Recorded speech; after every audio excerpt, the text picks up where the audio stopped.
Hello, everyone. Good morning. Smashi Business Show today. How are you doing today, Majid? I'm really good, and Worth, you can see from her smile that she's also doing good. Yeah, I guess the pretty weekend was good, right? Yeah, Yeah. it was pretty good. Yeah. So today is November 4, Monday, and a lot of things are happening. The most important thing that I saw in the morning, which is all over the news, is ADIPEC. It's an energy conference which is happening in Abu Dhabi, and a lot of the biggest names in the energy world are going to be there. It's a 4-day, 5-day conference. It started on Sunday with a small pre-event where Minister of Industry and Advanced Technology, if I'm not wrong, the president of COP28 as well, Sultan Al Jaber, His Highness, was there, and he hosted 8 other people, some of the biggest names in the energy industry, and all of them were there. They discussed about energy, but obviously it was called ENACT Majlis. So yeah, it hosted a global energy tech, AI and climate leadership something. Before ADIPEC, it was just a closed room meeting of these big names. If I can find the names, apparently there was a princess there. Yeah, the Majlis included UK's Princess Beatrice, founder of AI Advisory by EQ, Brad Smith, vice chairman and president of Microsoft, big name, Mark Carney, UN Special Envoy for Climate Action and Finance, and chairman of Brookfield Asset Management, Weil Savan, chief executive of Shell, and Murray Auchincloss, chief executive of BP, which is British Petroleum. So these guys, they sat together and talked all about energy and everything. And with the problems going on in Middle East, the whole fight and war, and a lot of people worried about what the future of petrol will be, what the future of oil will be, because we remember we talked about that oil prices went up because of this fear that Israel may attack Iran's oil fields and everything, but they didn't. And Iran is now planning a retaliatory attack. So all of this is causing problems in the price of oil. So I think right now this conference happening Abu Dhabi, the whole name ADIPEC is a long form, but it's mainly an energy petroleum conference. So they'll discuss the future of petroleum. They'll discuss the future of sustainability, how everyone is going to leave fossil fuels and move towards more sustainable stuff, windmills, And solar panels. just concerning the future of sustainability, Yeah. we have a very, very big story today. So it was announced that Trackless Tram project is going to be implemented in 8 spots in Dubai. Yeah. Now, this is breaking news because this is a huge revolutionary turn for the UAE, especially towards its goal to become more green and sustainable. And it was the 10th anniversary of the Dubai Tram. Dubai Tram runs between the Sobas Realty and DMCC metro stations, if I'm not wrong. And you can connect to the tram via the metro to travel in that area, the JBR area. So yeah, there was the 10th anniversary of this, and eventually Dubai's Crown Prince Sheikh Hamdan bin Mohammed bin Rashid Al Maktoum, His Highness, has tasked the RTA with assessing plans to introduce trackless trams at 8 different locations within the Emirate. The good thing about trackless trams, which have been implemented in Abu Dhabi already, we did a story back like 2 months ago that the trackless tram was running only on the weekends. And then they moved towards running them in the morning on weekdays as well. And now the trackless trams in Abu Dhabi are running throughout the day, 7 days of the week. So it has now a 12-hour running time. So those trains, they thought it's a good idea. Plus, they don't need a whole setup of tracks and stations and everything. Yeah. They can, through AI, obviously, they can follow a colored line, and it's supposed to have 3 wagons which can carry around 200 people, I read. Yeah. So it's a good sign that they're trying to increase public mobility. They're not focusing on reducing the cars on the road by making the cars expensive or the fuel expensive. Yeah. And just to provide more context, this is going to be this is going to reduce production costs a lot for the UAE's transportation, because this trackless tram actually has faster construction and lower costs. And just for a bit more context, it was actually directed by Dubai's Crown Crown Prince Fazza. So he was the one who initiated the process with the RTA for them to begin this plan. So it's still in process. It's not done. Meanwhile, we see that in Abu Dhabi, this has sort of been implemented already. And people are a lot happy because Abu Dhabi doesn't have a metro. That's the X factor that Dubai has. They have a metro. Abu Dhabi doesn't. So they still rely on their bus network, which comes under the Hafila. Hafila, I guess in Arabic, is a bus, right? Yeah. So Hafila card you have in Abu Dhabi, and you can use the bus with that. Like you have a NOL card in Dubai, and you can use buses, metros, trams through that NOL card. So Hafila, under that plan, they have these trackless trams which are running. So single card for multiple users. So Abu Dhabi and Dubai are like trying to one-up each other. So Abu Dhabi introduced a trackless tram, now Dubai wants it, and most probably Abu Dhabi. But the thing about Abu Dhabi that I've always considered, that why don't they have a whole metro system? Because it's such a nicely well-planned city. It's built on a grid. I remember a taxi driver told me this because he was like, you can never get lost in Abu Dhabi because whenever you take a wrong turn, just take two more right turns and you'll be back on the same road. So it's built very nicely on a grid. There's like 6 roads like this and 5 roads like this, the main city. Then you go towards obviously the other islands, Saadiyat Island, Yas Island, and then Reem Island where I lived. So yeah, so these 3 places are very different, but the main Abu Dhabi city is built very nicely. So I guess they don't think they need a metro system because Dubai is very long. Abu Dhabi is like a perfect square or rectangle shape, and you can get access to a lot of places. So that's the good thing. To each his own, I guess. But with this story, I find that it's so important, and it really is breaking news because I feel that the world doesn't care about climate change enough.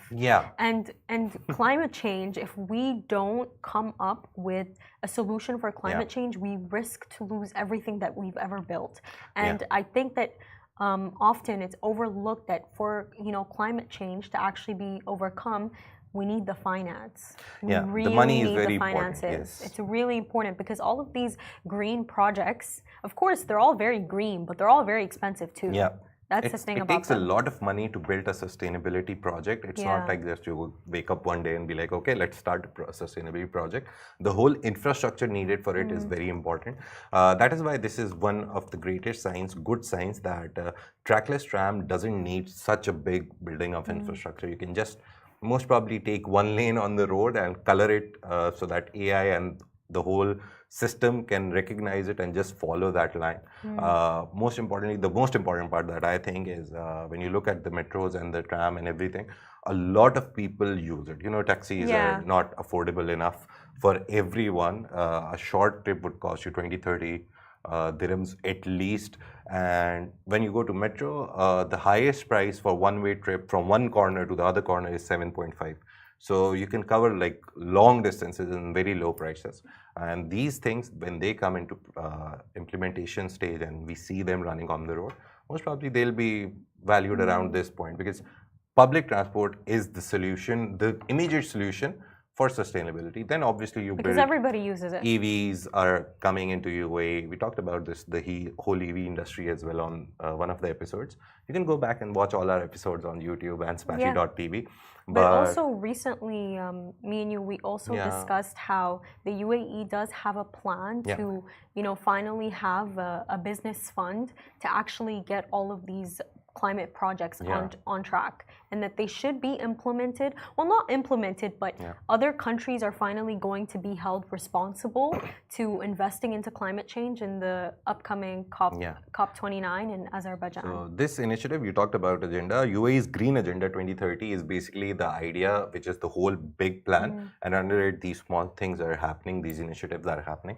So they're trying to reduce their dependency on oil. They're trying to reduce their carbon footprint as much as possible as a country itself, UAE. So this move is, in the broader perspective, a very small move, but a very important move. It really is an important move, and we see... Eventually we'll see it in Sharjah, Ajman. Ras Al Khaimah is being developed a lot. We already see climate solutions in the UAE. I feel that it's embedded into the very culture of the country. Like, do you see garbage on the ground? No. In Dubai? Like, ever? No. Like, and you know, it's to the point that because they hold, I'm pretty sure there's a fine for it. Like if a police officer sees you throwing something out the window or somebody does, they can report you. And because it's embedded into the very culture of Dubai, imagine, I'm not even joking, when I'm taking a walk in the street and I see a piece of trash on the ground, even I get triggered because I'm like, why would you do that? Like the streets are so clean, they're so perfect. Why would you throw anything? I get irritated because it's embedded into the very roots of the country, and that's what I love.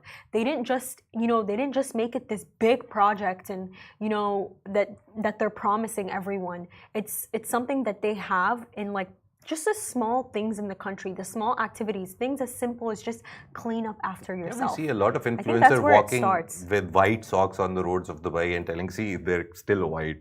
So yeah, I tried that with my son. I put him in white socks and left him in a mall, and when I turned him up, like after 10 minutes of walking, they were clean.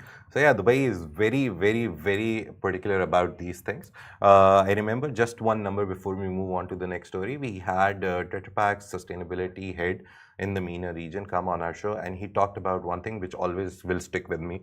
He said that in the UAE, there are landfills all over the world. Landfills are used to store waste and eventually it decomposes. So landfills, one full high-end truck load was about 10 dirhams if you go and throw it. Now they've increased it to 100 or 150 dirhams according to him. So he said that they've increased the price, so people are now moving towards less waste production. So any company that has more waste production, they're trying to reduce it because the cost attached with throwing that waste in the landfill has increased. So UAE has a very good policy in everything where they always put a deterrent there, and then people automatically become like, okay. Did they add a tax to it? Yeah, no, it's not a tax. It's just that there are landfill sites across the UAE. Obviously, they're everywhere all across the globe. It's not nothing new, but they increased the amount for one truckload. So it was 10 dirhams according to him, and they increased it to 100 and 150 dirhams. And companies which produce waste, they don't produce it in like kgs. It's tons of waste material. So it comes with a cost. That is why companies have started reducing their waste automatically. Majid, so that's a good sign. The UK does something very similar, but they actually use the tax to employ this. Oh, okay. So like your tax as a company, it will increase if you produce more waste. If you produce more waste for the landfills. Nice. See, so there is a deterrent everywhere. Here they increase the price. In UK, it's tax-based. But at the same time, don't you think there'll be corruption within that? No. Because like, for example, right, if I'm... In UAE, you can't expect corruption anywhere. But think about it though, wouldn't somebody maybe burn their waste? No. Isn't that in itself even air if pollution? you're burning waste in UAE, if you're caught, it's like hundreds of thousands of dollars of fine. You have to throw your waste, whatever you are doing with your waste, you have to be very careful. You have to follow all the laws and regulations, because in UAE, you can't get away with anything. So that's the good part. The law is it's not very strict, to be honest. Everyone calls it strict. I call it a good implementation. It's not strict, it's a good implementation. Everyone knows the laws and they follow it because obviously they don't want to get fined. Yeah, of course. Yeah, let's move on to the next story. Wait, I found a specific number, by the way. So if you're a motorist and you are caught littering on the road, that's a 1,000 dirham fine. Nice. So say 1,000 dirhams. Okay, and then it's 10,000 dirhams if you're dumping agricultural waste, such as like in farms, in gardens. Yeah, so if, it does go up to 100,000 dirhams. Depends on the level of pollution or the level of problem that you've created with your You waste. also get 6 black points. Nice. So companies have black points as well. That's new. I thought only the driving license came with black points, but companies do also come with black points. So let's move on to our neighbors, Saudi Arabia. PIF, the Public Investment Fund, the biggest sovereign wealth fund in Saudi Arabia, a $970 billion mammoth. They've taken a major stake in the MBC group. They've acquired a 54% stake in the MBC group from the Istidama holding company for $2 billion, aligning with the kingdom's Vision 2030 strategy. Obviously, whatever UAE does, Saudi Arabia does, or their PIF does, it's in line with Saudi Vision 2030. And the deal is waiting regulatory approval. So the acquisition strengthens Saudi Arabia's media footprint, emphasizing its commitment to the entertainment sector and potentially accelerating MBC's international expansion. So yeah, $2 billion. MBC will now try to expand in the international market. They're already well known, right? MBC, I've seen very well even known. in our I grew up country, watching we had it. MBC. Yeah. I grew up watching it. MBC Yeah. Bollywood, MBC Max, Yeah. MBC Action. It was my main form of entertainment. Good. It really was. Yeah. So yeah, MBC is doing that with MBC's profits up nearly 45% through its streaming platform Shahid.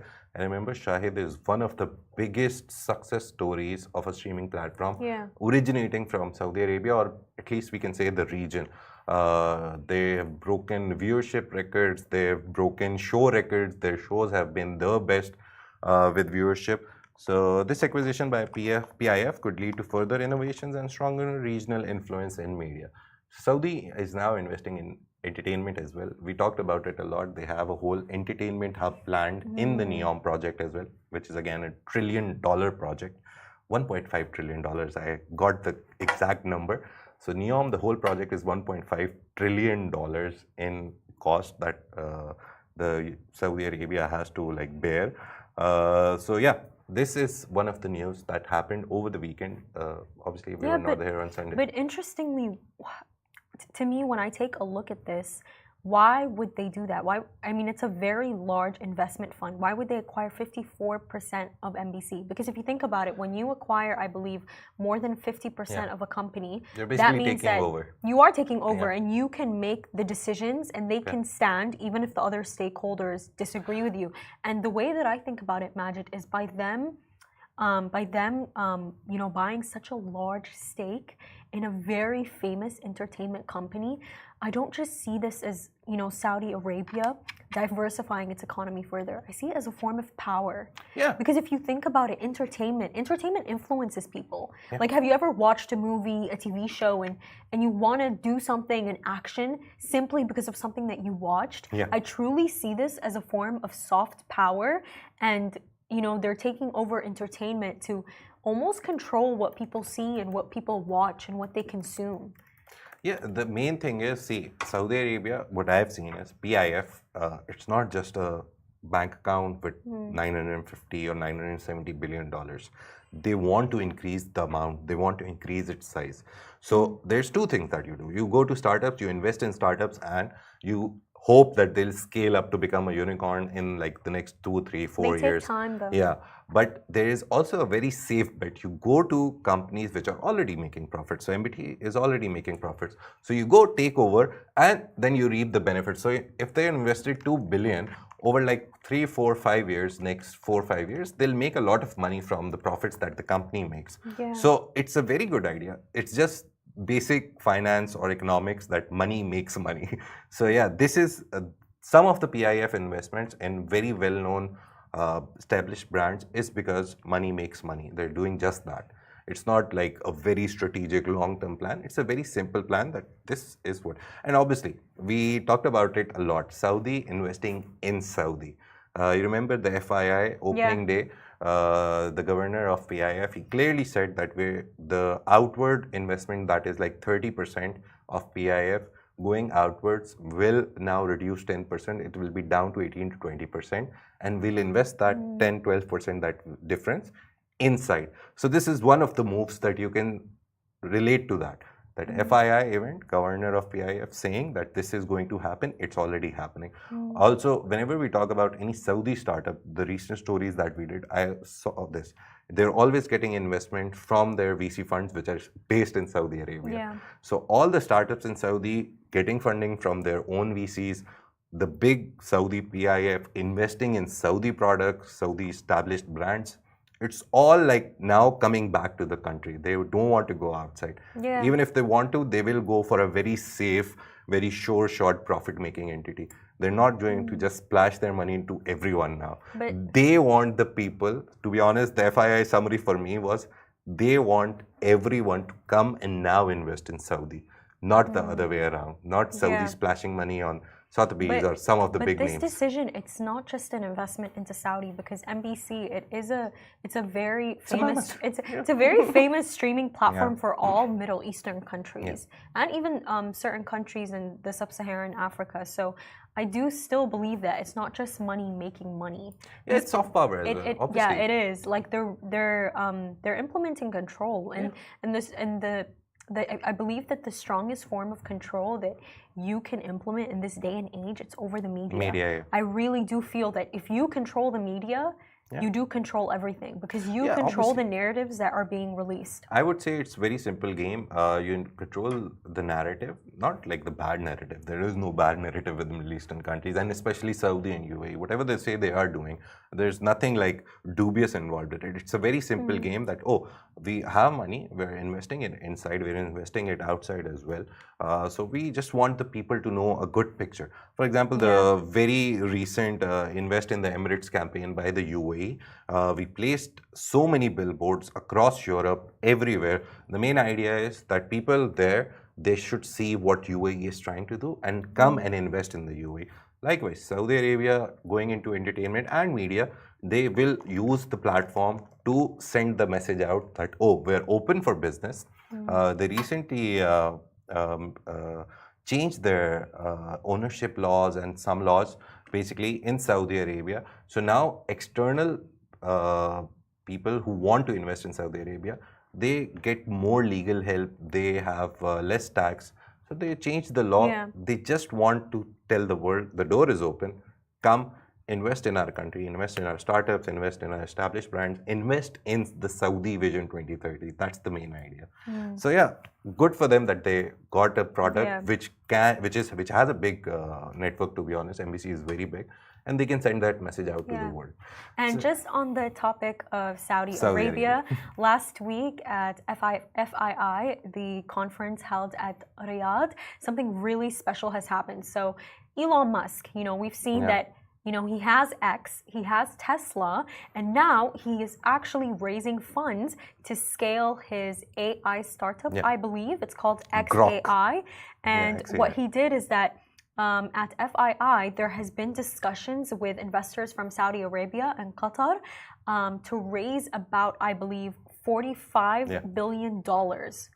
So he'll raise a lot of money, and eventually XAI's valuation will go up. So it's a good development that one of the biggest names, the richest person on the planet, is... He keeps going. It's asking for help from people who are the richest people in the world, to be honest. Right now, if you see all the sovereign wealth funds in Saudi Arabia, in Abu Dhabi, in UAE, overall, they are one of the richest people on the planet right now. They have so much money they've made throughout the years, not from oil only, but from their diversification. They've invested in other industries apart from oil, and they've gotten returns now. So the money is there now. So XAI approaching them is like a very good move. It shows the potential that Middle East now has. It's become the go-to place for people to ask for money or invest. So both ideas are great right now. Elon Musk doing this, again, very, very good for the world to see that even the richest guy in the world is coming to Middle East and asking like, oh, I have this startup, I have this thing, let's invest in that. So again, very big power move, to be honest, not from It goes Middle to tell East. how It's a very passive power move. East. They didn't do anything. They were just sitting with the money, and Elon Musk is like, can I have please a piece of the pie? So yeah, we've seen a lot of companies come to Abu Dhabi global market. We've seen a lot of companies come to DFM. A lot of companies now setting up regional headquarters. We talked about TikTok. TikTok is setting up a regional headquarters in Saudi Arabia. Everyone is coming to this region to do something. They don't want to miss out on the opportunity. It's like the new Europe, to be honest. I wouldn't even call it new Europe. Middle East has created their own script in history. Like 20, 30, 40 years down the lane, the kids will be taught that how they did it. So it's going to be a whole blueprint of changing the landscape of a region. So yeah, other regions can learn from it, obviously. So that's the news, I guess, for today. That's the news. And we have a guest now. We have a guest. Yes. And as Majid said, in this region, a lot of things are being created, especially startups. Yes. We have a very, very special guest for you guys. If you're interested in starting your own startup, I would say tune in to see what they have to say about that. They're from Founder Connects.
Hi everyone, we're back. We have the very special founder and CEO from Founder Connects, Rony Hage. Thank you so much for being here today. Yeah, thank you for having me here. Yeah. So let's start with the basic question. What is Founder Connects? So Founder Connects is basically an online community designed to increase the chances of success for startups in general.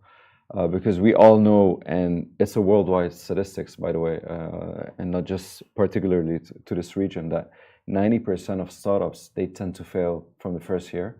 And then the rest of the 10%, 50% of them, they tend to fail in the next 5 years. Wow. So we kind of build that community in order to, increase their chances of success by providing them connections, resources, and knowledge, basically.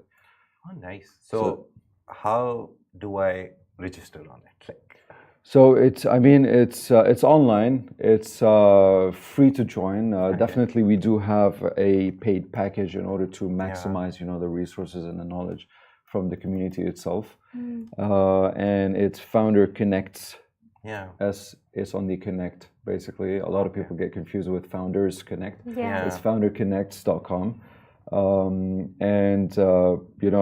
Today we have around 190 startups inside the community. Wow. And we just launched it in May 2024. Nice. So it grew really fast. It showed, how much people kind of need that kind of support. And a lot of people don't know that founders they feel pretty lonely sometimes because, they can't really get out whatever they're feeling about their vision. So whenever they're around similar people, that's where things It's nice become. to find somebody to believe in you. Exactly. And I saw on the website you had a lot of founders from a lot of people, like our founder, Richard Fitzgerald, you have there as well. Yes. So how do they contribute to the whole idea? So, founders like, Rich and similar to Richard, that have built, big startups and even organizations.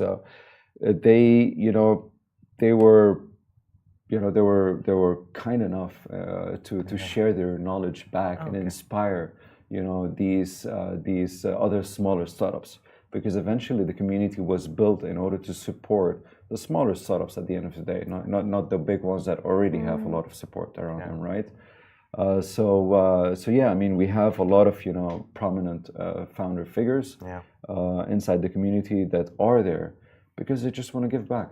It's as simple as that. So I can see that, because you guys have a lot of founders, they contribute that expertise to all of your clients. Yep. But what other specific tools do you guys use to help small startups thrive with you? So there's a lot of tools that we tend to use. Now, when you say community, unfortunately, a lot of people, they think, it's just a fan base, and then they just call it community. A community is really, a closed space where we have one common interest and a common responsibility as well. So this is where you see a lot of founders, within our community, they tend to try to help each other.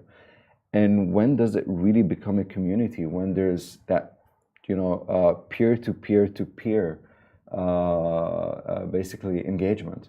When that triangle happens, all right, this is when it becomes a real community. This is when it becomes, when you feel a sense of belonging. Yeah. All right. And this is one very important thing for founders nowadays. And we do have a lot of partnerships, going back to your question about tools, all right. We do provide a lot of credits and discounts, on a lot of these tools that these founders tend to use in order to help them save on a lot of their costs. So since May, we've already saved them more than $1 million on their costs. Nice. Wow. And you're talking about, we have more than 420 tools.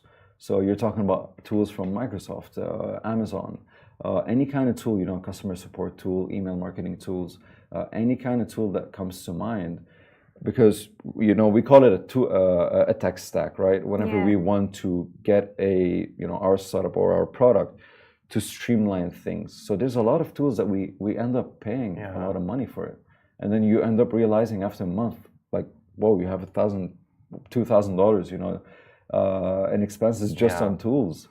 just to make things work. I can see there's so imagine saving this whole thing and just using this money, putting it into growing your startup.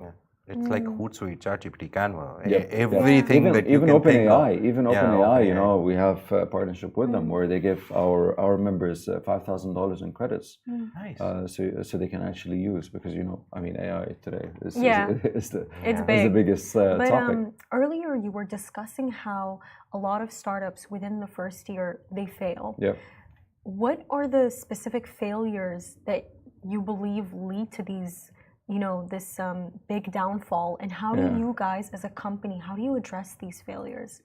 So the problem we see, the biggest reason of these failures are caused because of being a first-time founder.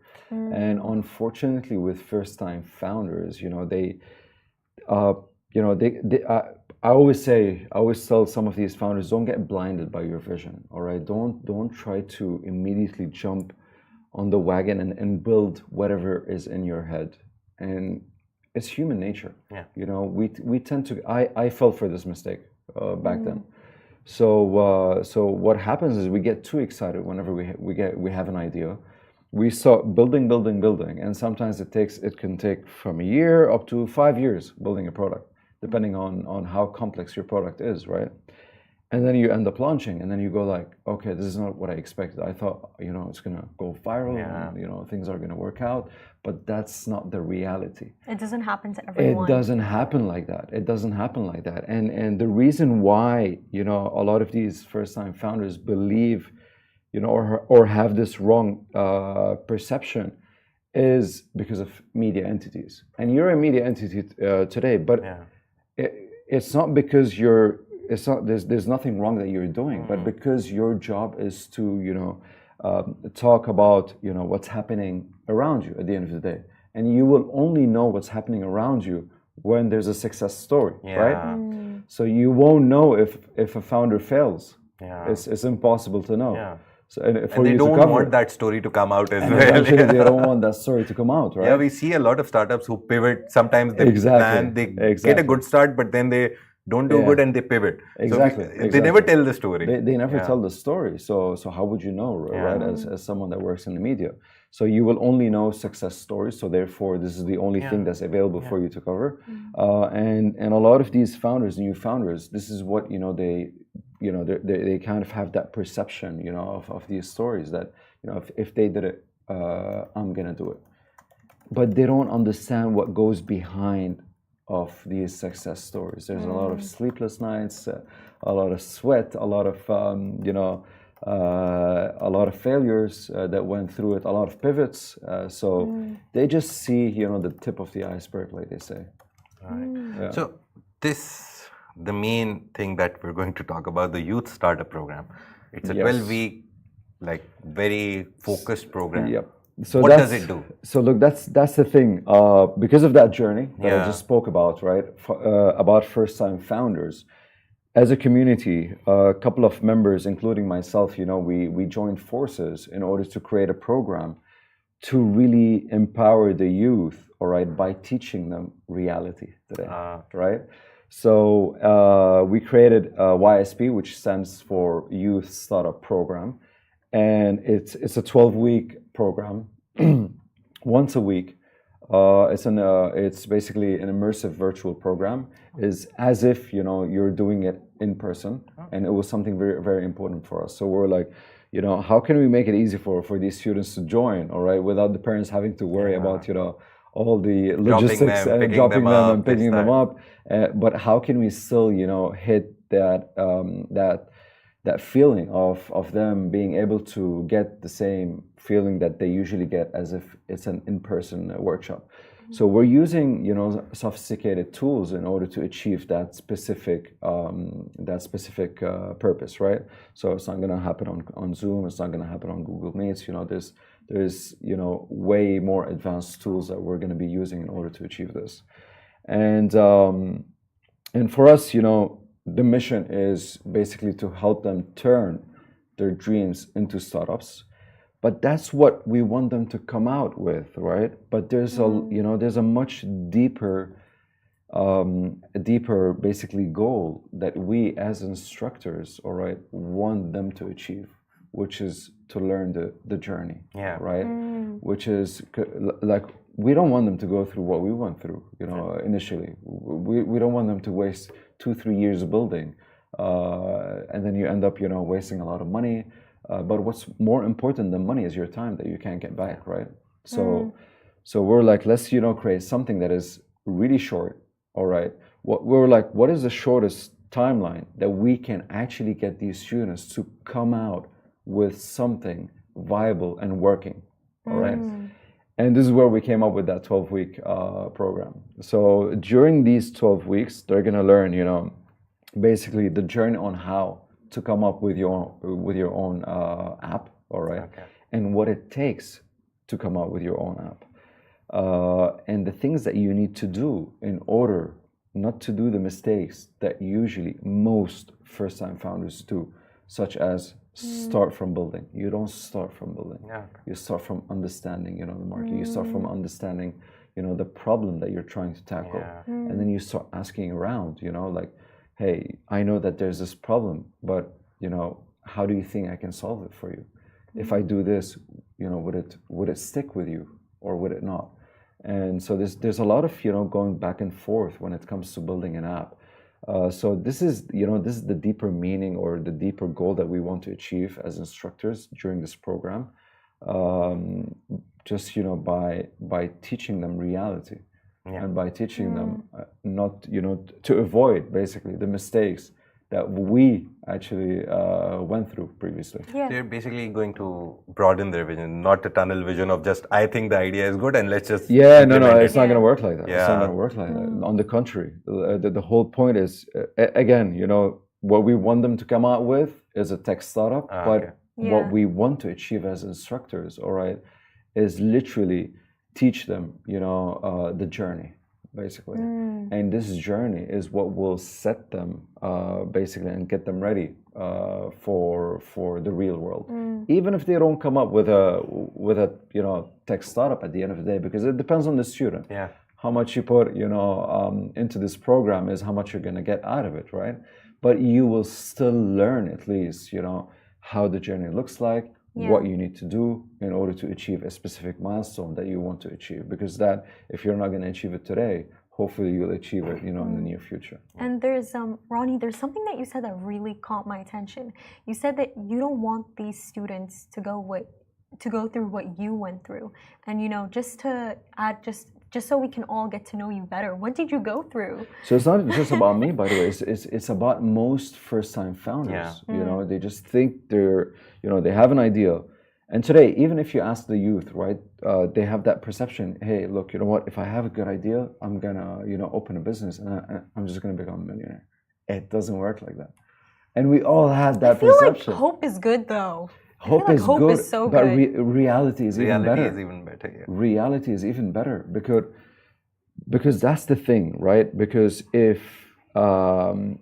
you end up, you know, not knowing, you know, the formula or the journey, and then basically reaching a wall, you know, at the end of that journey, that's probably going to cause you a lot more, you know, stress and hurt. It's going to hurt you more, and you know, more than money, it's the time. Exactly, time. Because it's like you always have these 2, 3, 4 prime years where you have the energy, where you have the creative capacity also. So it's like not trying to go down that rabbit hole where you're just creating and just changing every day.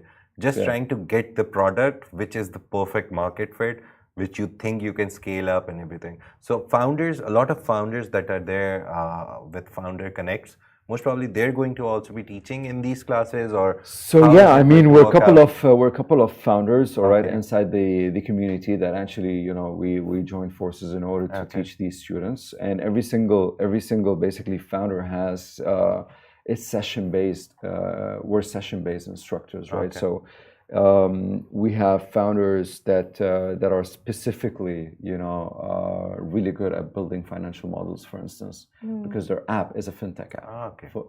All right, so they're going to be leading the class where they will teach you on how to craft your financial model. There's other founders, for example, the MVP sessions. All right, the MVP sessions are probably one of the most important sessions in the program. MVP stands for minimum viable product. All right, so build the minimum in order to test the market. And unfortunately, a lot of people know the theory of MVP, but as first-time founders, they never apply it. Because again, we go back to that human nature that you always get excited, to always, build bigger and bigger and bigger, thinking that you're going to be the next Mark Zuckerberg within, overnight. So the second-time founders understand the true value of MVP. They know that, all right, you know what? What's the minimum thing I can build? All right, in order to test the market, so I can see, will it work or will it not? Right? And then if it doesn't, then it's okay. I just wasted a bit of time, and I just wasted a bit of money. Instead of wasting a lot of time and a lot of money. For example, the minimum viable product is like, if you have a registration form, if you don't need the numbers of people who are registering, don't put it.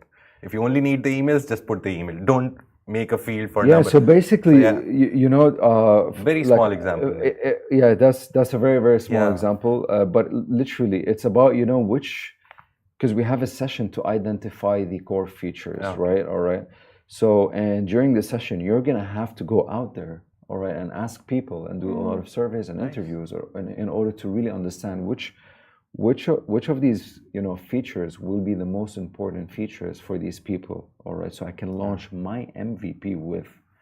So assuming, I always give this example, all right, it's just stuck in my head, but for example, you're launching an app, all right, that connects people with activities, for example, related to their hobbies, right? There's hundreds of hobbies out there. Are you going to launch with the hundreds of hobbies out there? Probably you're going to fail if you do this.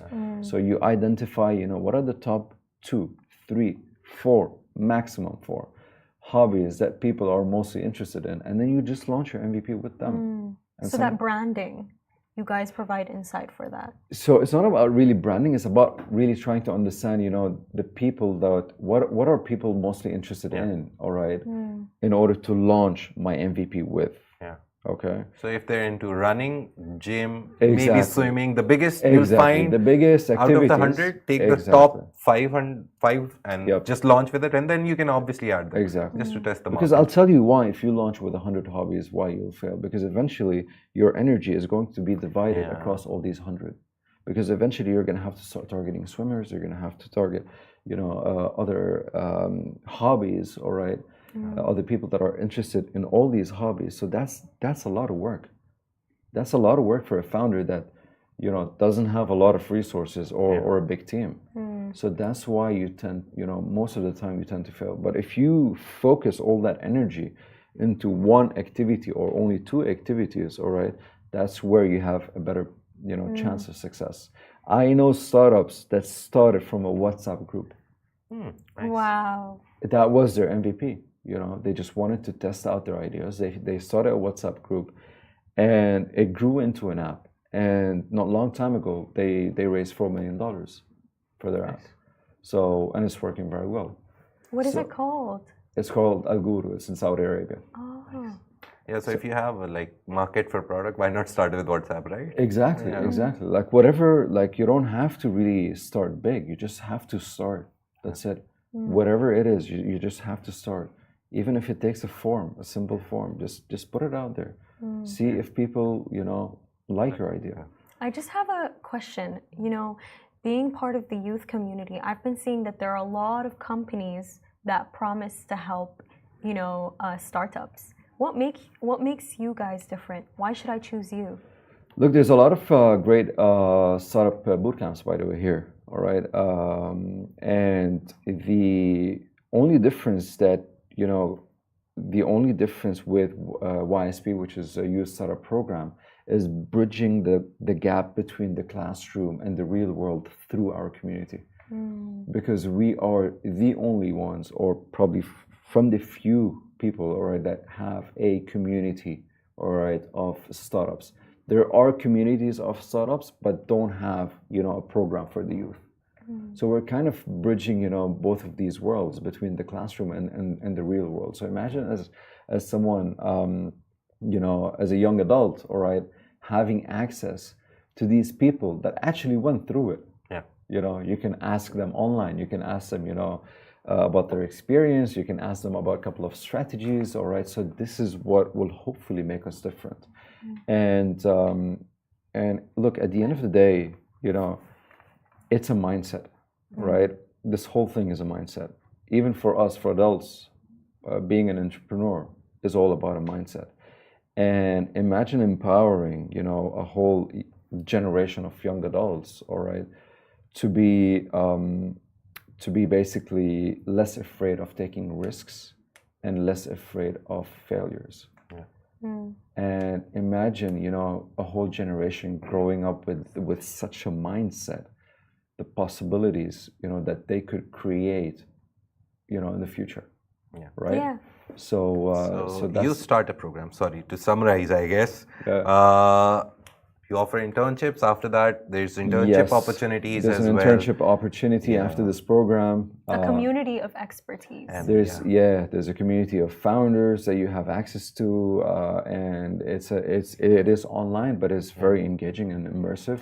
As if it's an in-person. ysp.ae is the main direct website. ysp.ae. And Exactly. Founder Connects is the main site, so you can go there. I went through the website. It's very detailed. Everything is there. What will you learn in week 1, kickoff, AI prompts and idea generation, going all the way to week 12, demo day, pitch and voting.